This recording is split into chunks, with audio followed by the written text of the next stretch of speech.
जो फिफ्थ श्लोक है उसमें यही बात समझाई गई है कि जो चित्त है उसकी जो वृत्तियां हैं वो सुख कर भी हो सकती हैं और दुखदायी भी हो सकती हैं। हाथ कंगन को आरसी क्या, पढ़े लिखे को फारसी क्या। आरसी होता है शीशा, कि अगर आपके हाथ में कंगन है तो आप उसको शीशे में क्यों देखोगे, आप डायरेक्टली देख। इसके ऐसे एक मैं छोटी सी आपको एक स्टोरी बताता हूँ रविंद्रनाथ टैगोर की, किसी किसी सूत्र को तोड़ने के लिए, कि ब्रह्म अगर सत्य है तो मैं इस जगत को असत्य लिखूंगा ना। जो हम समझते हैं अगर उसमें वही कहना चाहते हैं तो वो ऐसा चाहिए ना, ब्रह्म सत्य जगत असत्य। लेकिन उन्होंने लिखा ब्रह्म सत्य जगत मिथ्या।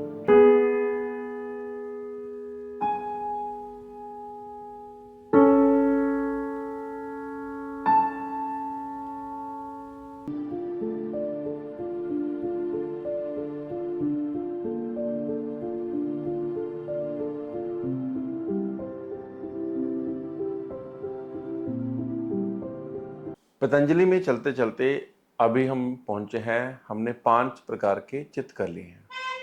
चित्त को समझने के लिए हमें जो जो चाहिए था, जितना इस तरह की वार्तालाप में हो सकता हमने उतनी बात की।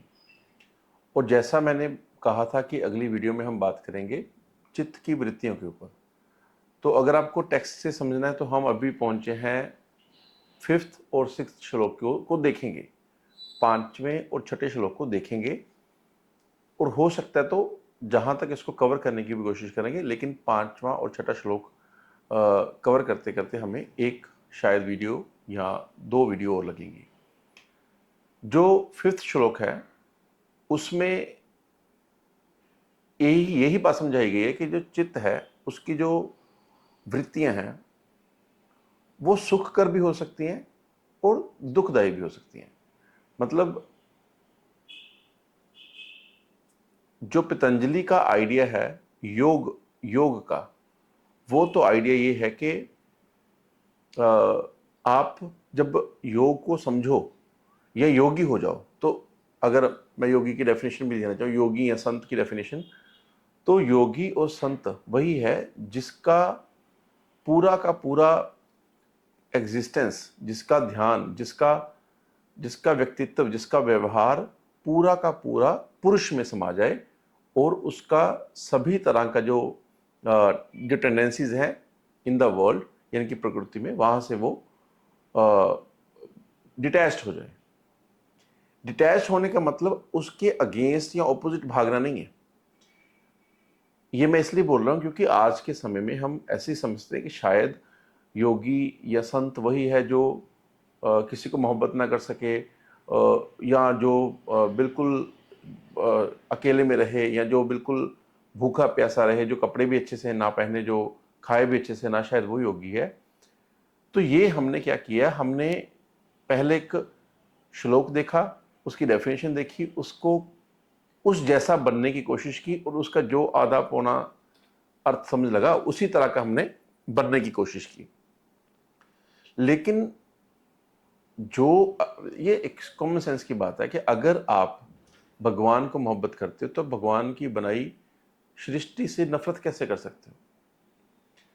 लेकिन सृष्टि को ही सत्य मानना यह भी गलत है। तो योगी वही है जो सृष्टि में रहता हुआ भी सृष्टि के थ्रू एक को जान सके। This is the definition. मैं इसको थोड़ा सा और कंसाइज करने की कोशिश करता हूं, थोड़ा सा कि डेफिनेशन के रूप में आ जाए। ये एक्सप्लेनेशन जैसा लग रहा है। जब आपकी चेतना और जब आपका व्यक्तित्व प्रकृति से निकलकर पुरुष में समा जाएगा, तब आप योगी हो जाओगे। इसको ब्रेक करेंगे तो वो एक्सप्लेनेशन बनेगी जो मैंने पहले कही है। ये उसका थोड़ा सा कंसाइज कोर, जिस तरह की डेफिनेशन होती है मैंने उस तरह बताया। तो इसके आगे जो 5वां श्लोक है जो हम देखना चाह रहे हैं अभी, उसमें यह बताया कि जो चित्त की वृत्तियां हैं वो 2 तरह से आपको इफेक्ट कर सकती हैं। योगी तो वही है जो दोनों तरह की वृत्तियों से छूट जाए। छूट जाए का मतलब है वो उसका जो केंद्र है वो प्रकृति ना हो, पुरुष हो, कॉन्शियसनेस हो, नॉट दिस वर्ल्ड। सत्वर स्तंभ का को वो लड़के जीता नहीं, ना ही वो सत्वर स्तंभ को सुख कर रहा है, ना ही उसके लिए सत्वर स्तंभ और दुख कर है। वो इससे बस he is just beyond this level, वो इसको क्रॉस कर चुका है। लेकिन अच्छा टीचर जिस तरह की पतंजलि हैं, वो वही होता है कि जो, जैसे हमने पहली बात की, वो शुरू वहां से होगा जो आपको पता है और पहुंचाएगा आपको वहां तक जहां तक वो पहुंचाना चाहता है। मतलब the growth should start from the physical manifested world, जो आपको भी लगता है कि ये ट्रू है, और धीरे धीरे वो वहां तक लेके जाएगा जो डायरेक्टली आंख से नहीं दिखता, लेकिन वो आपको वहां तक लेके जाएगा। इसलिए उन्होंने 5वें श्लोक में ये नहीं बोला डायरेक्टली कि आपको चित्त से, वो पहले बोल चुके कि चित्त वृत्ति निरोध ही योग है, लेकिन अभी वो बोल रहे हैं कि जो चित्त की वृत्तियां हैं वो दो तरह से आप यूज कर सकते हो, या आपके ऊपर दो तरह से प्रभाव कर सकती हैं। एक हो सकता है सुख कर, एक हो सकता है दुख कर। ये बहुत इंपॉर्टेंट है, क्योंकि जब मैं ये कहता हूं किसी को कि अगर आप दुखी हो तो इसमें 70% रोल आप ही का है, क्योंकि उस सिचुएशन का खराब या अच्छा इंटरप्रिटेशन आप ही कर रहे हो, तो कई बार लोगों को वो रिलेटेबल नहीं लगता। लेकिन पतंजलि में भी अगर आप इसको समझने की कोशिश करो, उन्होंने यही बोला कि जो वृत्तियां हैं वो दो तरह से यूज की जा सकती हैं, एक सुख कर, एक दुख कर। और सुख कर और दुख कर पूरा का पूरा ये आप ही के इंटरप्रिटेशन के ऊपर है। आप उसको किस तरह से इंटरप्रेट करते हो, आप उसका अर्थ क्या निकालते हो। तो अब हम देखेंगे 5 तरह की वृत्तियां कौन सी हैं, मतलब मेरे चित्त की टेंडेंसीज क्या हैं। तो पहली है प्रमाण, ये एक वृत्ति है। इसको समझने के दो तरीके हैं। एक तो आपको ये याद ध्यान रखना है कि प्रमाण जो है ये एविडेंट नहीं है, ये आप में इंस्टिंक्ट है कि जब आप किसी चीज का सबूत दिखा दिया जाता है तो आपको लगता है कि ये सही है, और या आप उस सबूत से बिल्कुल दुखी हो जाओगे कि अरे ये क्या मेरे सामने रख दिया, तो इसलिए अब ये वृत्ति आपके लिए दुख कर है। तो मैं सिर्फ ये बोलना चाहता हूं कि जो प्रमाण है, प्रमाण होता है जो आपके बिल्कुल एविडेंट है। उसका एक 3 तरह के प्रमाण है, हम जब प्रमाण पढ़ेंगे तो पढ़ेंगे। तो लेकिन अभी मैं बता रहा हूँ प्रमाण। प्रमाण है जो सेल्फ एविडेंट है या जो एविडेंट है। जैसे एक एग्जांपल है ना, हाथ कंगन को आरसी क्या, पढ़े लिखे को फारसी क्या। आरसी होता है शीशा, कि अगर आपके हाथ में कंगन है तो आप उसको शीशे में क्यों देखोगे, आप डायरेक्टली देख लो। तो ये एक प्रमाण है। प्रमाण को जो समझने के लिए हमें ये देखना पड़ेगा कि प्रमाण जो है वो 3 प्रकार के होते हैं। एक होता है प्रति अक्ष प्रमाण, वट जो मेरी आंख के सामने है। एक है अनुमान प्रमाण। अनुमान प्रमाण होता है जिसको मैं थोड़ा सा अंदाजा लगा लूं। जैसे प्रत्यक्ष है कि मैं घर से बाहर निकला हूं और बाहर बारिश हो रही है, तो ये तो देख ही रहा हूं मैं, प्रमाण है। तो मैं बोलूंगा कि ये बारिश हो रही है, दिस इज द प्रमाण which is in front of me. प्रत्यक्ष, प्रति अक्ष। दूसरा है अनुमान प्रमाण। मैं घर से बाहर निकला हूं, बारिश नहीं पड़ रही, लेकिन मैं देख रहा हूं सब जगह पानी पानी हुआ है, तो ये दूसरा प्रमाण है। ये है अनुमान प्रमाण। और तीसरा जो है वो है आप्त वचन। आप्त वचन, जैसे जैसे हम पतंजलि पढ़ रहे हैं, तो पतंजलि ने जो लिखा है तो हम इसको सत्य मान रहे हैं, या वेद में जो लिखा है हम उसको बोलते हैं कि ये सत्य है, या जो किसी ग्रंथ में लिखा है, किसी भी रिलीजियस टेक्स्ट में, जिसमें भी आपका बिलीफ हो, जो लिखा है तो हम उसको मान लेते हैं कि ये सत्य है। तो इसको बोला है कि या ये वृत्ति सुख कर हो सकती है या ये दुख कर हो सकती है। अब इसका क्रक्स समझो कि पतंजलि ने लिखा कुछ और ये मेरे दुख कर कैसे होगी, सही होनी चाहिए ना। लेकिन प्रॉब्लम ये हो जाती है कि जब हम उस ट्रुथ को जिए ना, बस मान ले, तो ये मेरे दुख कर है। मैं सारी जिंदगी खुद को ऐसे दिखाने की कोशिश करूंगा शायद मैंने जान लिया है, और जाना नहीं होगा। तो इस ऐसे एक मैं छोटी सी आपको एक स्टोरी बताता हूँ रविंद्रनाथ टैगोर की। रविंद्रनाथ टैगोर को जब ये नोबेल प्राइज़ मिला, नोबेल प्राइज़ अगर आपको पता ही होना चाहिए कि नोबेल प्राइज़ इज़ नॉट अ कोई कोई छोटी डील नहीं है कि किसी संस्था ने दे दिया होगा या किसी देश ने दे दिया। हालांकि देश के दिए हुए पुरस्कार भी बहुत बड़े होते हैं, लेकिन नोबेल प्राइज़ देश चाहकर भी नहीं दे सकता किसी को। जैसे भारत का कोई आदमी, भारत सरकार चाहे कि इस आदमी को हम नोबेल दे दें तो वो नहीं देगा। मैं उनके लिए, जिनको पता है उनको पता है, जिनको नहीं पता मैं उनके लिए बता रहा हूँ। नोबेल प्राइज़ जो है, it is such a big thing कि ये इट इज़ समथिंग ग्लोबल। जब पूरे विश्व को लगेगा कि ये चीज़ जो है वो it is very significant for us and for the world, तभी जैसे मेडिसिन में नोबेल प्राइज़ मिलता है, साइंस में मिलता है, फिजिक्स में मिलता है, केमिस्ट्री में मिलता है, छः जोन है जिसमें मिलता है, एक पीस में मिलता है।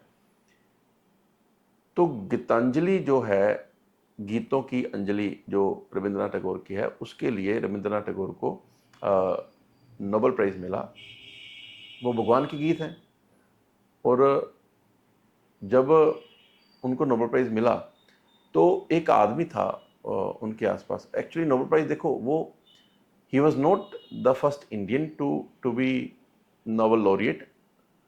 वो एशियन, या ये कह लो कि जापान तक भी वो पहले आदमी थे उस समय जिनको ये नोबेल प्राइज़ मिला हुआ।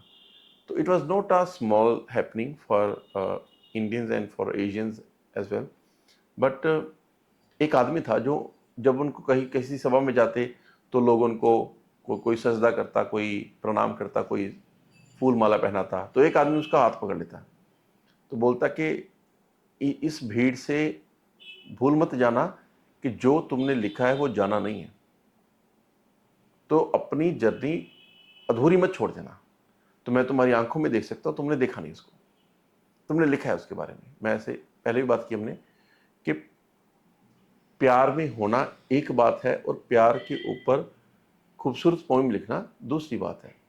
क्योंकि अगर आप बहुत अच्छे ऑब्जर्वर हो और आपका दिल थोड़ा सा एम्पथी से भरा है या कंपैशन से भरा है, तो संभावना है कि बिना मोहब्बत में डूबे आप मोहब्बत के ऊपर पोइम्स लिख सकते हो। इसी तरह ये भी संभावना रहती है कि बिना आप उसको जाने उसके बारे में पोइम्स लिख दो। तो रविंद्रनाथ टैगोर उससे डरने लग गए। जैसे कभी कहीं वो सभा में जाए तो वो देखते रहते कहीं वो आगे तो नहीं खड़ा। तो इस तरह से वो हमेशा उससे आग चुराने लगे। एक दिन रविंद्रनाथ टैगोर ने अपने मेमोर में लिखा है कि अपनी स्मृतियों में कि मैं एक दिन शाम को मेरे को एग्जैक्टली याद नहीं, शायद वो बोट हाउस की बात थी या उनके घर की बात है, किसी वाटर बॉडी के पास में। उन्होंने ऐसे लिखा कि मैंने एक शाम को पढ़ने के लिए एक छोटा सा दीपक जलाया, लेकिन अभी सूरज ढला नहीं था अच्छे से। तो मैंने वो जब दीपक जलाया तो बाहर से भी, खिड़की से भी लाइट आ रही थी, तो मैं पढ़ रहा था। पढ़ते पढ़ते ऐसा हुआ कि बाहर का सूर्य जब ढलने लगा तो बाहर अंधेरा बना, और मुझे ऐसे प्रतीत हुआ कि जैसे सूरज ढलने के साथ मेरे दीपक का चिराग थोड़ा सा, उसकी जो रोशनी, उसकी प्रभा है जो, वो थोड़ी सी बढ़ने लगी। और धीरे धीरे धीरे ऐसे लगा कि इस पूरे कमरे में उस दीपक का प्रकाश 10 गुना होकर बढ़ गया। तो उन्होंने इससे ये जाना कि जब तक मैं बाहर से अपने ज्ञान को कैरी करके रखूंगा, कि बाहरी ज्ञान जो है जब तक उसके ऊपर मैं जोर लगाऊंगा, तब तक मेरे अंदर का जो नेचुरल ज्ञान है वो फ्लो नहीं करेगा। तो उसी दिन वो घटना घट गई जिसके जिसके कारण उनमें वो भाव प्रकट हुआ जो अब जताने का नहीं, जानने का था। तो फिर उनको लगा कि अब सही मौका है, तो अब वो उस लड़के को, आदमी को मिलता हूँ। तो वो ढूंढते ढूंढते उसके घर में चले गए। तो जैसे ही उन्होंने दरवाज़ा खोला तो जो आदमी उसका हाथ पकड़ के बोलता था कि तुम ऐसे गलती मत खा लेना, तुम ये है वो, तो थोड़ा सा रफली बोलता था उसको, बदतमीजी से भी बोलता था, ऐसे कह सकते हैं।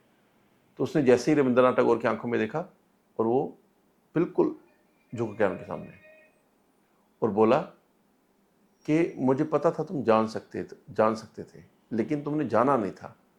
तो मैं तुम्हें कभी तंग भी नहीं करना चाहता था। मेरा सिर्फ इतना उद्देश्य था कि कहीं इस जीवन को बिना उसको जाने, बिना उस संभावना तो है तुम में, लेकिन संभावना को फल लगने से पहले कहीं मर मत जाना।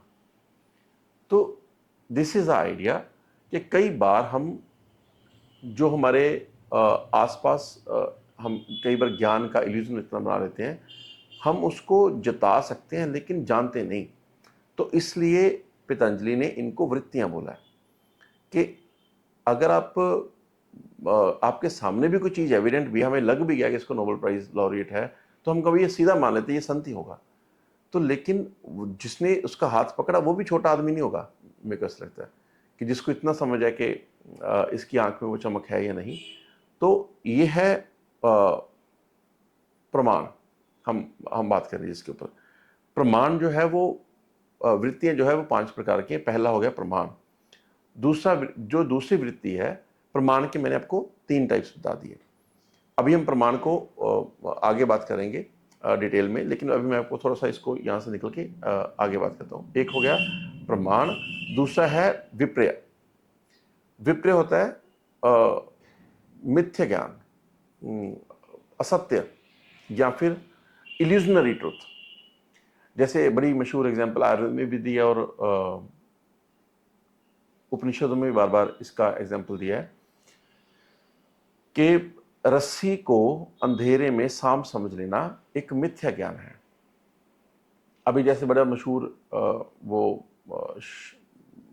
शंकराचार्य जी का श्लोक है कि ब्रह्म सत्य जगत मिथ्या, और मेरे को लगता है कि इसका जो मीनिंग है वो कई बार हम गलत निकाल लेते हैं। फिर हम जैसे पीछे मैंने सुना थोड़ा सा, ये जो इस्कॉन टेम्पल वाले हैं वो उनके बारे में थोड़ा सा ऐसा बोले थे कि ये जगत मिथ्या नहीं है, जगत झूठ नहीं है, जगत सही है। तो ऐसी बातें हमारे सभी भारत की परंपरा एक ही मूल से आते हैं। तो ये बातें तभी पैदा होती हैं जब हम बिना जाने किसी के बारे में कुछ कमेंट्री देने लग जाते हैं। तो मिथ्या जो है वो असत्य नहीं है। 90% लोग जब ये सुनते हैं ब्रह्म सत्य, अच्छा सत्य है, सत्य का एंटोनियम, सत्य का विरुद्ध शब्द क्या होना चाहिए? असत्य। लेकिन उन्होंने असत्य नहीं लिखा। इतना तो ग्रामेटिकल सेंस चाहिए ना किसी सूत्र को तोड़ने के लिए, कि ब्रह्म अगर सत्य है तो मैं इस जगत को असत्य लिखूंगा ना। जो हम समझते हैं, अगर उसने वही कहना चाहते हैं तो वो ऐसा होना चाहिए ना, ब्रह्म सत्य जगत असत्य। लेकिन उन्होंने लिखा ब्रह्म सत्य जगत मिथ्या। मिथ्या होता है जिसको हम बोलते हैं, जिसको पतंजलि ने दूसरी वृत्ति बोला है, दिस इज विपर्य। विपर्य का मतलब है इल्यूजन। इल्यूजन का मतलब है it is a reality but illusionary reality. मतलब ये सत्य मालूम पड़ता है, लेकिन अगर इसको डीप से देखोगे तो ये सत्य भी है, लेकिन कंप्लीट सत्य नहीं है। इट इज अपीयरिंग एज सत्य। यानी कि मिथ्य जो है शब्द, वो राइट भी नहीं है, रॉन्ग भी नहीं है, राइट और रॉन्ग के मिडल का पाथ है, which appears as truth. But ये exactly from the root false भी नहीं है। जैसे मैं एग्जाम्पल देते समय कई बार ऐसा लगता है कि हम पॉइंट से भी निकल जाए, लेकिन समझना बड़ा जरूरी है इसको। एक जो जनक की स्टोरी आपने सुनी होगी कि जनक को एक बार सपना आया कि उसका राजपाट जो है वो चला गया, और उसको पीछे जो नया राज आया उसने उसके पीछे सेनापति लगा दी अपने के, इसको या तो बंदी बना लो या मार दो। तो वो भागता भागता भागता अपनी जान बचाता, वो शाम तक भागता रहा राजा जनक। तो वो एक जगह पे शाम के समय में उसको बहुत भूख लगी, प्यास लगी, मरने लग गया। लगभग उसको लगा कि मैं मर ही जाऊंगा। तो एक आदमी कुछ वो खाना बना रहा था, उसने बोला कि सबको मैंने सर्व कर दिया है, लेकिन नए राजे का डर भी है, हम आपको कुछ खिलाएंगे, आपकी सेवा में करेंगे कुछ, तो वो हमारे अगेंस्ट हो जाएगा। तो लेकिन आप सज्जन पुरुष, आपकी हम मदद भी करना चाहते हैं। तो उसने जो पतीला खुर्च के जितना भी उसको लगा वो निकाल के थोड़ा सा खाना, जितना उसके लिए आधी प्लेट एक प्लेट बनी होगी, वो निकाल दी। जैसे ही वो खाने लगे तो ऐसे बताया कि एक पंछी उनके प्लेट में झपटा और गिरा दिया सब कुछ। तो इमीडिएटली उनकी आँख खुल गई, और जब आँख खुली हिज हार्ट वॉज पाउंडिंग, वो बिल्कुल घबराए हुए थे, माथे पे पसीना। और उसके बाद वो अटक गए, ये सत्य या वो सत्य, कि अब मैं उठाऊं तो मेरा राजपाट वैसा का वैसा है, मेरे सेनापति यहीं खड़े हैं, मेरे ऊपर अटैक नहीं हुआ, मेरा राजपाट सलामत है। तो ये सत्य है, या जो मैंने सपने में देखा जिसका मेरे ऊपर असर है, जब मैं देख रहा था तब वो रियल था। तो देखो, एक साधारण आदमी तो बोलेगा कि हाँ it is not a issue, लेकिन जैसे आपको पता है कि Janak was firstly a philosopher and then he turn into an enlightened being. तो पहले वो फिलोसफर था, और फिलोसफर जो है वो चीज़ों को इतनी जल्दी से जाने नहीं देते, उनमें वो गहराई होती है देखने की। उनको लगा कि हाँ ठीक है, मैं उठ गया हूँ। लेकिन मैंने अपनी बुक 5 स्टेप्स में भी ये जनक की स्टोरी भी लिखी है, एक मैंने और स्टोरी भी लिखी है इसको एक्सप्लेन करने के लिए, कि एक जापान में एक संत थे, तो उनको सपना आया कि वो तितली बन गए, बटरफ्लाई। तो वो उड़ के कभी इधर जा रहे कभी उधर जा रहे, और जैसे उनकी आंख खुली एंड ही वॉज कन्फ्यूज। और उसके कुछ डिसाइपल आए, उनको लगा कि भी क्या गुरु पागल हो गए, ये बोल रहा है, हमें पूछ रहा है कि मैं तितली हूँ कि मैं ये हूँ, मतलब ये सत्य है वो सत्य। तो उनको बोला कि नहीं, आपको पता तो है ये सपना था, वो आप तितली बने। कहते नहीं, वो मैं जानता हूँ कि it was a dream, but my problem is different, that when I was sleeping, तो ये संत वहां नहीं था, वो मुकम्मल 100% बटरफ्लाई ही था मैं उस समय। लेकिन जब अब मैं वापस आ चुका हूं इस दुनिया में, जब मैं संत हो चुका हूं, तितली अभी भी बाकी है। तो मुझे ऐसे लग रहा है कि तितली डोमिनेट है, तो मेरी आइडेंटिटी तितली की है या ये संत की है। तो दिस इज द आइडिया कि जब आप किसी चीज को उस तरह से महसूस करते हो, तो आपके लिए वो इल्यूजनरी ट्रुथ ट्रुथ तो है, लेकिन इस, और जब हम मर जाएंगे, देखो अभी हम, आपको लगता है ये दुनिया सारी सही है ना, ये आपके हाथ में फ़ोन है, ये लैपटॉप है, वो सही है, मुझे लग रहा है कि ये सामने का कैमरा सही है, मैं सही हूँ, या सब कुछ ये प्रॉपर्टी सही है। लेकिन जब हम इस दुनिया से जाएंगे, तो इसकी भी तो संभावना उतनी है कि तब भी मेरी आंख खोले, मेरे को लगे अरे यार ये तो सपना ही था। जितना रियल मुझे इस समय ये वर्ल्ड लग रहा है, उतना ही रियल मेरे को सपने में भी। ऐसा भी तो हो सकता है कि अभी मैं आंख खोलूं तो मेरे को लगे कि अच्छा ये वीडियो बना नहीं रहा हूं, आज मेरे को वीडियो बनानी है, मैं उसकी दिमाग में सपने में रिहर्सल कर रहा था। इसकी भी तो संभावना है। और इसकी भी संभावना उतनी है कि जिस दिन मैं इस दुनिया से जाऊंगा, तो मेरे को तब लगेगा कि अच्छा, जिसको मैं वर्ल्ड समझ रहा था वो भी एक सपना ही था, ट्रुथ तो कुछ और ही है। हम कई बार उसको कुछ नाम दे देते, सचखंड कुछ और दे देते, ब्रह्म, या जो भी, स्वर्ग नरक कुछ भी। मतलब आइडिया ये है कि इसके बाहर भी, इसके बाद भी एक वर्ल्ड है। वो अच्छा है या बुरा है, हम कभी उसके ऊपर बात करेंगे कि किस तरह से वो स्वर्ग नरक का आइडिया फिलोसफिकली हम उसको देखते हैं। लेकिन मेरा आइडिया यही है कि इल्यूजनरी ट्रुथ ये भी तो हो सकता है कि मैं यहाँ पे क्या ही हम कर रहे हैं, और जाते समय, और देखो अगर सत्य हो तो मेरे साथ जाए। सत्य की डेफिनेशन भी तो यही है, जो सदा है, पहले भी था, अब भी है, आगे भी रहेगा। This is the definition.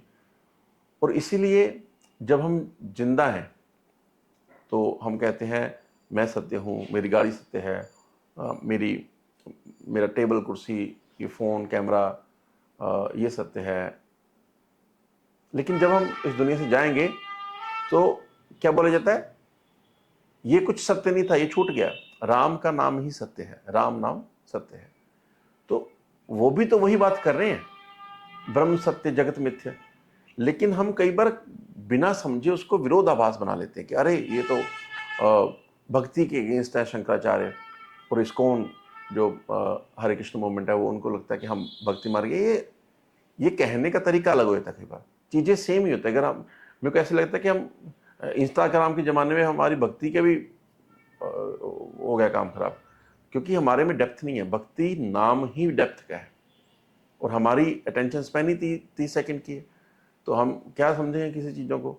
तो दिस इज आइडिया कि हम बिना शब्दों को जाने, बिना उसकी ग्रामर समझे, बिना उसका संधि विशेष समझे, हम जो हमारी औनी पौनी बुद्धि से जो हम मतलब निकालते हैं, वो निकाल के और बीच में अपना बिलीव घुसाएंगे, फिर हम बोलेंगे इसका तो ये मतलब बन रहा है, फिर हम लड़ने लग जाएंगे। तो भारत में कोई भी धर्म पैदा हुआ, उनकी भाषा, उनका ढंग अलग हो सकता है, लेकिन उनकी आत्मा एक है, उनकी टीचिंग्स एक है। अगर बुद्ध ने कुछ टीचिंग दी, तो उन्होंने जो उस समय प्रचलित भाषा थी वो उन्होंने पाली में दे दी। लेकिन अगर उसको ब्रेक करेंगे, लगता ऐसा कि वो अलग है, बुद्धिज्म जो है वो सनातन के अगेंस्ट था उस समय, ऐसा लगता है। लेकिन है नहीं। अगर आप उसको ब्रेक करोगे तो वो वहीं पहुंचेंगे हम।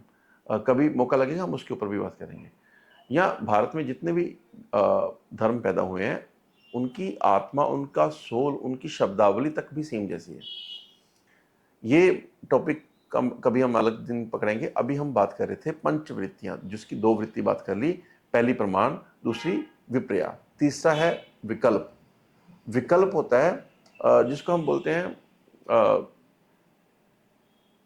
To make up in mind. कुछ कुछ है नहीं ऐसा, लेकिन मैंने सिरज लिया अपने अपनी तरफ से। ना ही मैं रस्सी को सांप समझ रहा हूं, वो रस्सी भी नहीं है। और आज के समय में मैक्सिमम प्रॉब्लम्स इसी तरह होते हैं कि हम बैठे रहते हैं, जिसको हम बोलते हैं हम ओवर थिंकर, एंग्जाइटी, या जो। और इसका आप किसी भी रूप में अर्थ ले लो, हम बैठे बैठे कुछ अज्यूम करते रहते हैं और अज्यूम वही करेंगे जो हमें बिलीफ है। तो ये आता है विकल्प। विकल्प होता है इमेजिनेशन, या मैं अब जो बोल रहा हूं, तो जो मैं कहना चाह रहा हूं वो अब तक अगर मेरा भाव नहीं पहुंचेगा, या पतंजलि ने जो मुझे कहा या आपको कहा, तो अगर मैं पतंजलि को सही से नहीं समझ सका, तो मैं ये जो कर रहा हूं इसको बोलते हैं वर्बल डिल्यूजन। ये भी इसी में आएगा विकल्प में, कि कहा कुछ गया, समझा कुछ। मैं कहना कुछ चाह रहा हूं, आप समझोगे कुछ। तो ये भी एक पतंजलि की नजर में तीसरी वृत्ति है। चौथी वृत्ति है निद्रा। निद्रा हम कहते तो नींद को कह देते हैं, लेकिन निद्रा is the state of drowsiness, not the physical drowsiness कि आंख मेरी भारी हो गई, नींद जैसा हो, वो ड्राउजीनेस नहीं। ड्राउजीनेस का मतलब है अनअवेयर ऑफ द एनवायरनमेंट। जो मेरे आसपास हो रहा है मैं उसको नहीं समझ पा रहा हूं। तो उसके साथ मैं रियलिटी को पूरा ना समझ के, जितनी मेरे को 5-10% समझ आई, उसके अकॉर्डिंगली अगर बिहेव करूंगा तो मैं फंसूंगा। तो ये है निद्रा वृत्ति, जिसको हम बोलते हैं कई बार, हालांकि एग्जैक्टली उसका अर्थ नहीं निकलना चाहिए, लेकिन लूजली कह देते हैं absent minded. Absent minded exactly निद्रा वृत्ति नहीं है। निद्रा वृत्ति एक बड़ी प्रोफाउंड, बड़ी इससे भी बड़ी एक बड़ा एक फिनोमिना है। जैसे निद्रा वृत्ति बताता हूँ आपको मैं क्या है। ये मेरी डेफिनेशन है, मेरा वे है कि अगर मुझे ऐसे लगता है कि गुरु नानक जो है वो बहुत बड़े संत हुए भारत में, या फिर मुझे ऐसा लगता है कि बुद्ध बहुत बड़े संत हुए भारत में, तो बुद्ध नानक दोनों जाने से पहले मुझे कुछ कह के गए हैं लिख कर। मैं उनकी फोटो को तो सजदा कर रहा हूं, सर झुका रहा हूं उनके सामने, लेकिन मैंने कभी उनको जानने की कोशिश नहीं की। जैसे इस तरह की बात है, मैं कई बार अपने पेशेंट को समझाने के लिए कहता हूं कि अगर आप अपने माँ बाप से या अपने पिताजी से या फिर अपने दादाजी से किसी से बहुत मोहब्बत करते हो, किसी से भी कोई भी रिश्ता रख लो, तो जब वो दुनिया से जाने लगेंगे, जाने से पहले उन्होंने आपको कुछ लिख के दिया था। तो आप सारी ज़िंदगी बोलो मैं उनको बड़ा प्यार करता था, लेकिन कभी उसको पढ़ नहीं रहे। तो मुझे ऐसा लगता है कि हम ऐसा ही करते हैं कि जब हम कहते तो हैं हम किसी को, और पढ़ना ही नहीं, पढ़ के समझना, समझ के इम्प्लीमेंट करना। तो हम क्या करते हैं कई बार अपनी मर्जी के अर्थ निकाल लेते हैं जैसे हमें पसंद आते उसके। तो ये भी पतंजलि की नज़र में एक वृत्ति है जिसको हम बोलते हैं निद्रा वृत्ति। निद्रा वृत्ति का मतलब यही है कि जो मेरे सामने है उसको कॉग्निशन या उसको समझने में मैं चूक रहा हूं। तो अब होगी 4 वृत्ति, और 5वीं वृत्ति है स्मृति। स्मृति होता है यादाश्त। जैसे स्मृति शब्द से मेरे को याद आया कि मनुस्मृति एक शब्द आता है ना, तो वही स्मृति। वेद जो है वो श्रुति थे। श्रुति, श्रुति में सुने गए। आयुर्वेद या ऋग्वेद, सामवेद, अथर्ववेद जितने भी हैं, ये श्रुतियां थी। मतलब ये मानवकृत नहीं है, इंसान ने बनाई। इसके बारे में ऐसा कहा कि इट इज डिवाइन। ये उन्होंने इसको सुना, और इसको सुनना कई बार हम लिटरली लेते कि सुना, आकाशवाणी हुई, कई बार हम ऐसे समझे, वो नहीं है। सुनने का मतलब है कि आपकी गहराई मेडिटेटिव स्टेट में इतनी ऊपर पहुंच गई कि it is as true in front of you as you are listening it. जैसे आपको कोई लिखवा रहा है, और ये एक भावना भी है कि लिख तो रहे हो आप, लेकिन आप ये कह रहे हो कि आई एम नॉट, और एक्चुअली वो आदमी होता भी नहीं लिखते समय। क्योंकि जैसे अगर कोई, मैं छोटी सी बात बताता हूँ, हालांकि बहुत डीप में नहीं जाएंगे, थोड़ा सा बात करेंगे कि अगर कोई रिसर्च, मुझे पता है कि 2000 या 1950 में ही हमने, साइंस ने उसको जाना है, उससे बड़ी स्टेटमेंट अगर आज से 5000 साल पहले किसी ग्रंथ में लिखी हो, तो इसको मैं कैसे कह दूं कि ये मानव बुद्धि से आई है? और it is not only true, it is even greater than, वहां तक साइंस पहुंची भी नहीं कई बार, जो वहां पे लिख दिया होगा। इस जो मैं कह रहा हूं, इसको प्रूफ की, एग्जाम्पल की, जब हम इस तरह का टॉपिक करेंगे मैं उसके ऊपर बात करूंगा। अभी मैं उसकी गहराई में जरा से इसलिए बच रहा हूं कि हम अपने टॉपिक से ना चूक जाए।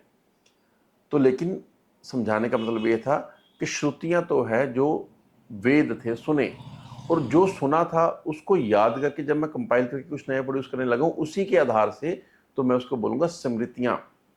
इस तरह हमारे यहाँ पे कुछ ग्रंथ श्रुति ग्रंथ हैं और कुछ स्मृति ग्रंथ हैं। तो मनुस्मृति जो है वो स्मृति ग्रंथ है। तो स्मृति एक तो वो हुई जो मनुस्मृति में है, एक स्मृति वो है जो पतंजलि ने बताई है कि ये एक वो है, बस वृत्ति है। इसको, इसके बड़े अर्थ तो निकल सकते हैं, मैं एक छोटा सा अर्थ बता देता हूं आपको समझने के लिए कि स्मृतियां जो हैं उसका, जैसे आप यहाँ बैठे हो तो आप कंटिन्यूसली सोच रहे हो कि अच्छा मेरे साथ कल क्या होगा, परसों क्या होगा, या उसके बाद क्या होगा, या फिर वो दिन अच्छे थे पहले वाले, बचपन में अच्छा था, कॉलेज मेरा दिन अच्छे थे। तो इन दोनों ही कारणों में, चाहे मुझे अच्छा लगे या बुरा लगे, जैसे 5वें श्लोक में क्या बोला था, ये जो अभी मैंने 5 स्मृतियां बोली, वृत्तियां बोली हैं, ये सुख कर भी हो सकती हैं, दुख कर भी हो सकती हैं। तो उसी को समझाने के लिए ये छठा श्लोक है जिसके ऊपर, जिसमें 5 वृत्तियों के नाम दिए हैं। तो सुख कर का मतलब है मैं पिछली मेमोरी में जा रहा हूँ और वही चीज़ें याद कर रहा हूँ जब मैं कहीं गया था, मेरी प्रतिष्ठा बढ़ी थी, किसने मेरे को मोहब्बत की थी, किसने मेरी इज्जत की थी, किसने मेरे को तारीफ़ की थी, किसने मेरे को अप्रिशिएशन दी थी, मैंने फर्स्ट बुक जब रिलीज़ की थी अच्छा लगा होगा, या फिर मैं अच्छी अच्छी चीज़ें याद करनी, या फिर मैं बुरी बुरी याद करना, यार उस आदमी ने मेरे को ये गलत बोल दिया, ये काम गलत कर दिया, मैंने ये ऐसा करना चाहिए था, बचपन में मैंने ये किया होता तो अच्छा रहता। तो दोनों ही वृत्तियां हैं और सुख कर और दुख कर हो सकती हैं, डिपेंडिंग अपॉन कि मैं क्या देखना चाहता हूँ। फ्यूचर में भी अगर आप फ्यूचर के बारे में कुछ अच्छा सोचोगे कि मेरे को ये करना है, दिस इज वृत्तियां जो आपके लिए सुख कर हो रही हैं। लेकिन अगर मैं कुछ ऐसा, अरे कल कहीं ये खराब ना हो जाए, परसों कुछ खराब ना हो जाए, मेरे साथ कुछ बुरा ना हो जाए, तो ये जो मेरी वृत्ति है ये दुख कर है। लेकिन मूल यही है कि वृत्तियों को क्रॉस करना है, वृत्तियों को सुख कर नहीं बनाना।